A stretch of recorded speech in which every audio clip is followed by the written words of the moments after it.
Hi, I'm Jennet Ingle. I am the 5 Minute Reedmaker. If you're watching this on YouTube, please go ahead and click subscribe for me. That way, you'll always know when I drop a new episode, and it'll be easier for other people to find my channel and to become themselves better reedmakers and happier musicians. Thank you. The other night in Read Club, we went through a number of people's reads, and I really think that the questions that were being asked boiled down to, how do I know when to give up on this read? When do I get to quit, or when do I choose to quit? Is this a lost cause or is it not? And I thought I might try to shed a little light on the way I think about this, because a lot of read problems aren't actually reasons to quit or reasons to give up on a read. And I'm sort of the belief that every piece of cane can make a read. Some of them are a little more recalcitrant than others. And ultimately, every read has its thing that you need to overcome. There are very few issues that I consider to be fatal flaws. I think if the reed is overwound in a noticeable way, that is to say, if the thread comes up north of 47 for a 47 millimeter staple, especially if it's like squinching the cane in right at the top of the tube, I think that's fatal. I've never made a reed that was playable in public that was satisfactory if it was overwound in that way. I can get it to make noise, I can get it to kind of play, but it's never going to actually accommodate my air or be reliable. So that is a fatal flaw. If the reed is leaking up in the middle of itself, up in the heart area or just below the heart in the windows, I think that's a fatal flaw. Usually, little bit of opening at the very tip will take care of itself, will soak itself closed. A little bit of a gap at the very bottom by the thread. It's not ideal, but we can wrap it with Teflon tape and keep going. But a leak that is halfway up, I think, is impossible to overcome. That's a fatal flaw. If I see it, I get rid of the reed. I think if the two blades of the reed, rather than being overlapped, correctly, overlapped incorrectly, neither of those is fatal. But if it's overlapped like this, nested, in other words, I think that's a fatal flaw. I've never been able to overcome that with scraping, so I get rid of it. For anything else, though, anything that is not that crystal clear to me, I have a little bit of a strike one, strike two, strike three system. I notice the flaws, but I keep working just to see if I can overcome the flaws. I guess my other rule of thumb here, you know that I am the 5 Minute Reedmaker. You know that I make reads fast, and I think it is efficient to do so. I never want to give more than a few minutes of my life force to any one read, and if I have to keep working day after day after day, or minute after hour on a single piece of cane, on a single reed, it's not worth it to me. That's already my strike three right there, even if it is not obvious what the problem is. If it doesn't come around quickly to meeting spec on a given day, I'm going to get rid of it. That is to say, if I can't within a minute or two get it to beep and crow on day one, if I can't, within a few minutes, get it to crow a C, be under 71 millimeters, and playable on the oboe on day two, and if I can't make it something that I could get around on, even if it's a little hard, on day three, I get rid of it. I understand that the speed with which I make reads and the efficiency and the experience that I bring is not true for everyone, but I guess I would encourage you to know for yourself, how long should it take to get a day one read balanced into a day two read, to get a day two read finished into a day three read, to get a blank into a day one. And don't give yourself all day, because sometimes, even if you don't quite recognize it, there is a fatal flaw, and it is a reasonable trade-off to say, okay, this read might be a read if I give it a few more hours of my time, but nobody's got unlimited time. And if generally you can make a read in under an hour, I wouldn't spend 2 hours on a single read. Over here, I have 3 like slightly funny looking day 1 reads that I soaked up, and I just thought I would walk through my process with them and just show you the way I'm thinking. And, if we're lucky, one of them will be a complete fail and you'll get to see me bravely break it off. So, for example, I pick up this one, and what I notice is that the tip is all kinds of funny looking, real scratchety around the edges, but I don't consider that a problem because most of that's going to get clipped off as we get shorter anyway. I was gonna complain that it was too open, but it doesn't really feel that bad. And the overlap is fine. Look, even up there, right there at the left side of the tip, it's a little funny looking, but it's not leaking, even though it's not really beeping or crowing anymore. So I am willing to give it a try. With the plaque in, we can see that I've done a little damage to the sides of the tip, but I bet that's salvageable.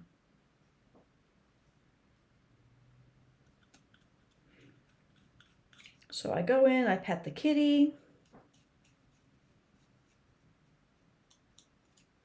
Now, accidentally, I took a little more of that corner. Now, corners are optional, and I've definitely played on a reed that had a gap up here.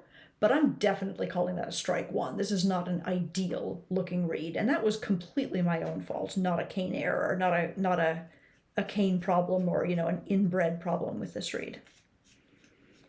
I'm basically just hacking through the structure part of my day 2 scrape, structure, symmetry, balance. So moving as quickly as possible to make it look like a reed.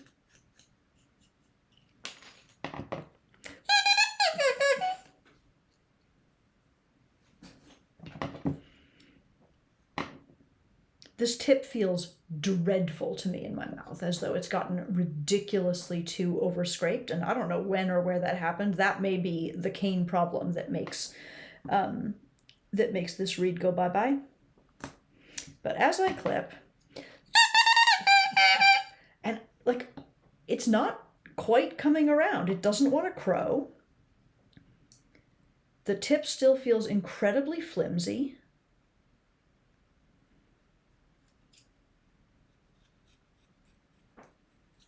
And now that I'm sort of into the good part of the cane in the heart, I can feel that when I say good part of the cane, I mean that this cane isn't any good. It's got a very soft quality, and I don't feel optimistic about it. So the quality of the cane here is strike 2. The fact that after 2 minutes of scraping, I still don't have a crow. We're at strike 2.5. And we are at strike 3.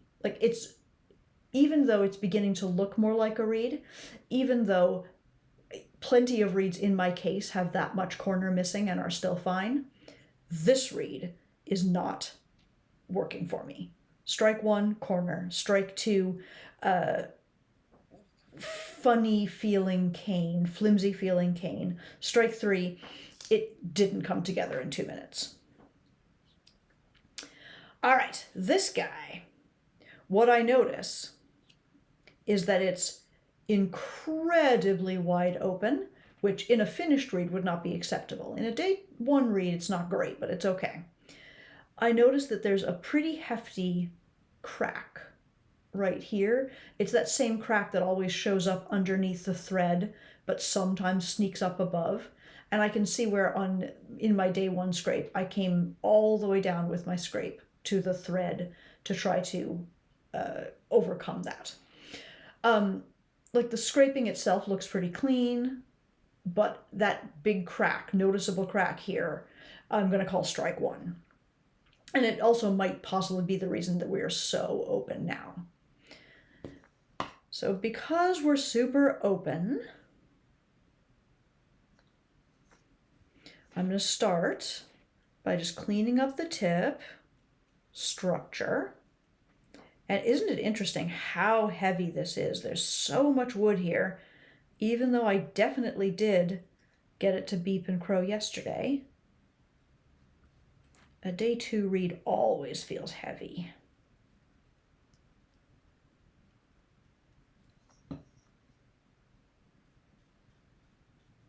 This side isn't as bad.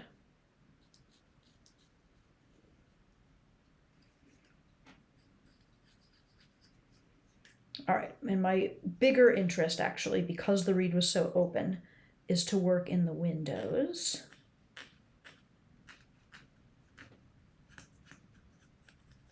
And make sure that this reed is closable. Okay, so I've restructured. I've just taken a bunch of cane off to make it look more like a reed. It's much more closed. It feels okay under my fingers. It does crow.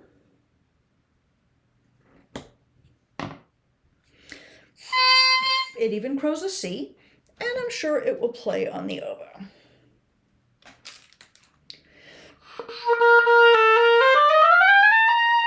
I mean, it's real hard, harder than I like.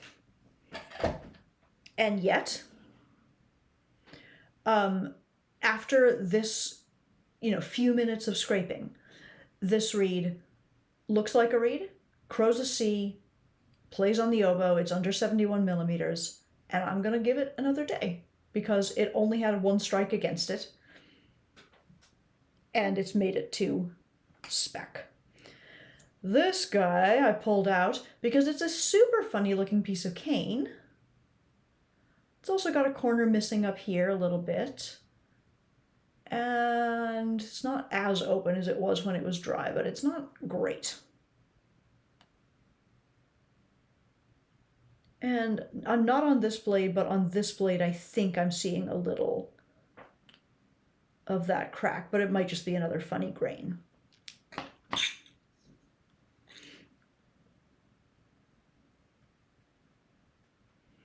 I'm not even sure that the very dark grains in this cane are a full strike, but let's call it a half a strike. We're noticing, we're aware, and if this reed gives me a lot more reason to quit on it, I will.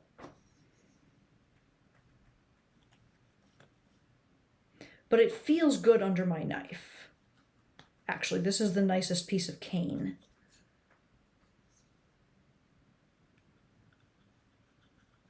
Of the 3. The nicest quality of cane. Stay in screen.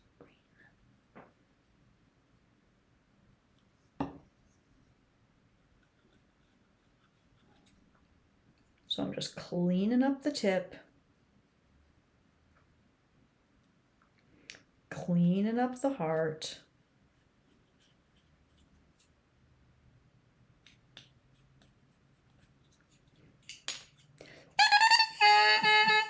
And that's by far the nicest crow. Isn't that interesting? I pulled it out because the cane looked so bad. I was sure it would be a nice fail for us. But all I gave it was half a strike for the look of the cane. And as I scraped, I immediately took that away because it really just felt good under my knife. The tip's a little raggedy, but we don't care because we are going to clip that.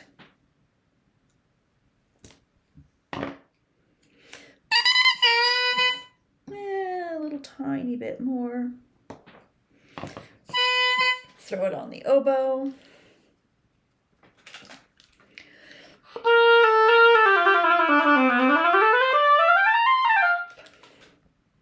And there we go. Now, I'm not sure whether those 2 reeds are going to make it all the way into my performance case or into my for sale roster. I have more confidence in the last one than in the previous. But What I do know is that my goal on a day 2 read was to get it to day 2, to get it to the specifications that I want a day 2 read to have. And I was able to get them there with a minimum of fuss, and there weren't enough strikes to cause me to get rid of them. And the thing is, the cane is always adapting. It changes overnight between a day 1 scrape and a day 2 scrape, and it changes overnight again between the day 2 and the day 3. So for me to prematurely break off that read might cause me to lose out on a successful read that maybe is a little too open for my taste, but that's not for everybody. Like, not everyone wants a read that is tiny and closed. Or that might just be a functional read that I could practice on, that I could enjoy for whatever reason. It's a balance, right? We don't want to prematurely give up on a read if it has a hope, and we don't want to waste precious minutes of our life force on a read that doesn't have a hope. So I hope this has felt helpful to you. This has been a 5-minute Reedmaker lesson. You can follow these short videos here on YouTube. You can subscribe if you wish. I hope you will. And if you need to reach me to order reads or cane, or to order a copy of my book, or to join Read Club, which meets on the first Monday of every month, so you can get your own reads looked at and assessed, and advice, and take advice from us. You can find all of that on my website at jennetingle.com. Thank you so much for watching. Have a great day.